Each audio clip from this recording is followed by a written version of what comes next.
Hi there, my name is Connortbot, and this is...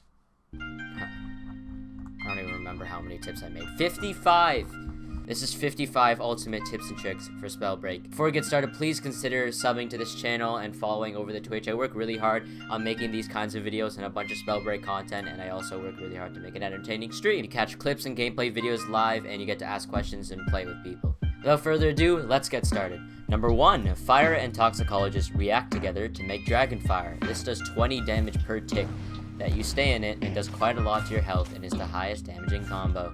This can happen with any form of toxic like puddles or clouds and any form of fire like leftover fires, walls, and of course toxic and fire projectiles. Watch out for it. Number 2, Toxicologist's first ability is their puddles. They do ticks of around 6 damage and do even more on armor over time.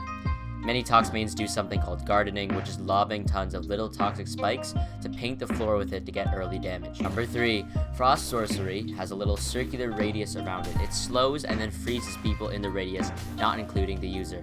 It also blocks incoming lightning, wind, and pyro shots. It's a great way to block those shots as a last-ditch survive or a survivability ability. Number 4, Stone Shaper has a hitbox above the ground on its shockwave. Without the talent dexterity, you will not be able to avoid the hitbox simply by jumping. You have to levitate a little bit or get onto a higher ground. Number 5, stone fractures have an easier time heading down than up. Preferably stay on a higher level or distinctly different level to avoid getting hit. Number 6, pots or heals can't be found in chests, only around it. Number 7, you may only find legendary items in mana vaults, which are big circles you can see on your map. They take 20 seconds to open and leave up to 4 items of epic or legendary rarities. Number 8, recovery is a great talent for beginners. It regenerates 50% of health taken over 12 seconds, upgraded to be only over 6. Rank Stone Chamber to rank 6 to unlock it. Number 9, there's a neat tech called source canceling or sorcery canceling.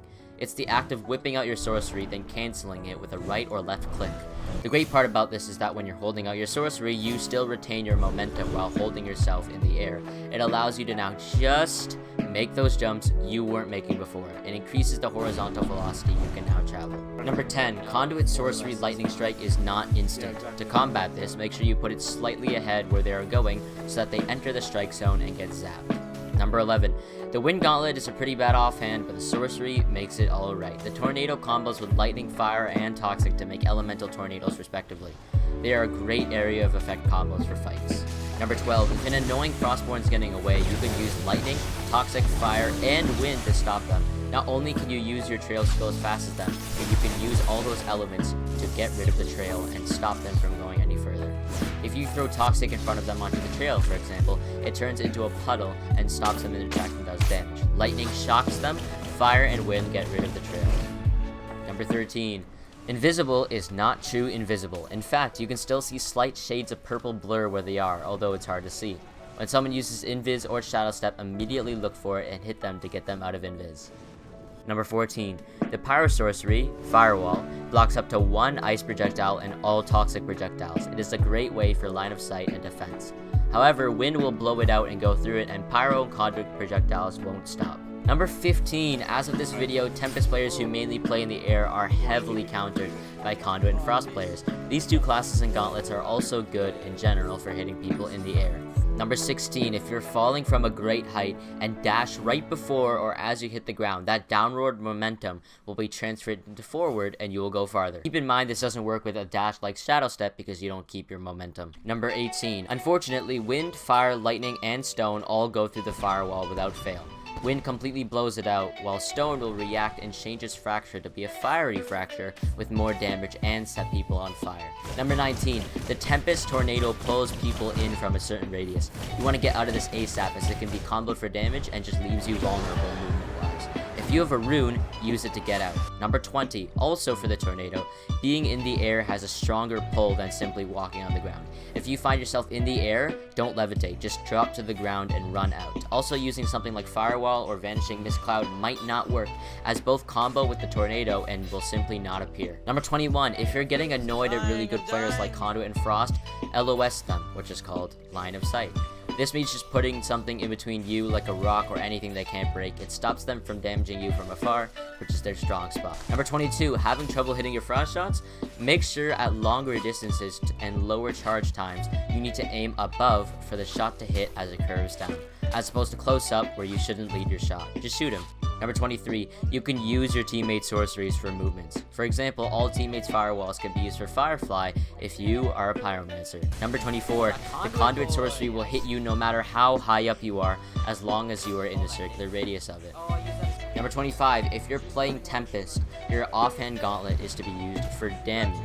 Your wind gauntlet is mostly for movement, as wind spamming is generally not as viable as hitting sweet pyro shots. Number 26, as a Tempest, use Dexterity or Fervor, preferably Fervor. This is just because Dexterity gives you more vertical jumps, and Fervor increases your DPS and your wind gauntlet speed, allowing you to wind jump faster. Number 27, Pyromancer has a cool thing called Ignite, which is a tick damage over time after landing on a fireball. It lasts for a few ticks, and you can use it to track your enemies, even invisible ones. Number 28, Toxicologist has a cool thing called Corrosion on armor. That's a tick damage over time. You can use this to track your enemies. Number 29, runes in general should be used for positioning and dodging attacks. This includes dashing to high ground or changing the distance between you and your enemy, which may change according to playstyle and class. For example, Toxicologists use all their movement to get up close. Number 30, Spellbreak aiming is pretty different to other games. Find the best sensitivity for you. For me, I like flicking in general, and when I was finding my sensitivity, I noticed when I flicked, I went too far, so I lowered it, and I kept feeling it out until I got one I liked. Number 31, bush camping? Nah, I prefer tree camping. Number 32, if you combine fire and toxic in a tornado, it makes a DF nado. Number 33, Toxic Clouds isn't just for VM and offense, it can also be used for cover. Just freeze it with an ice gauntlet and it'll block a lot of projectiles. Just be aware, the pyro will detonate it and conduit will shock nearby players. Number 34, boulders interact with virtually every element, even wind pushes it farther. An enemy is never too far for a boulder. Number 35, there's a lot of omnidirectional movement in this game. Dash, Firewall, VM, Spring Step, and Shadow Step respectively all move in the direction of your WASD keys. Number 36, Teleport has a flaw where it'll sometimes show invalid target, making it sometimes hard for a quick escape. This is usually a result of you putting your target in a non-teleportable surface, such as a very vertical wall. Number 37, heals in this game heal over time, so a cool way to add some sustain in a fight is to overheal before one. This way, you heal as you fight. Number 38, Shocking is a result of the lightning sorcery or lightning combos like clouds and nados.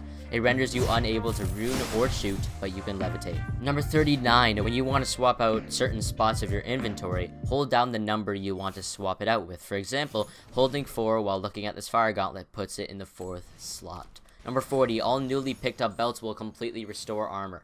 However, belts picked off the corpses of enemies will have their value or yours, whichever one was higher. Number 41, you cannot pick up loot under the rarity you have. You also cannot drop gauntlets, you may only swap it. Number 42, all invisibility is removed under any source of damage. This includes Storm. Number 43, Toxicologists are at their strongest late in the game and are too weak without their two abilities, Vanishing Mist and Outbreak. Vanishing Mist gives you so much more damage potential, so don't be afraid to run away from fights before you get it. Number 44, Tempest is a tricky class, but Squall gives you increased damage and damage reduction. Again, don't be afraid to wait until this, as it makes Tempest so much better and can turn around fights. Number 45, on drop, Frostborn and Tempest are the weakest classes, as the common Frost Gauntlet is terrible and Tempest won't have an offhand, and a common wind won't really help.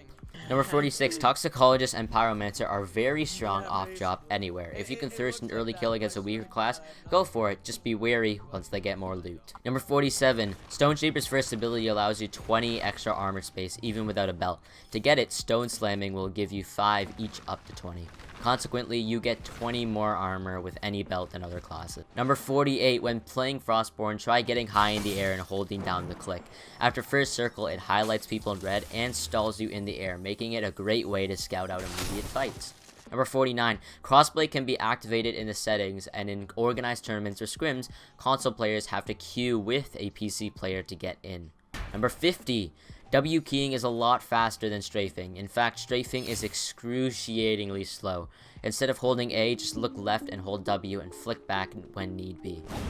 Number 51, stone combines with ice generally creates a slowing mist that's fatal against people not using the harmony talent.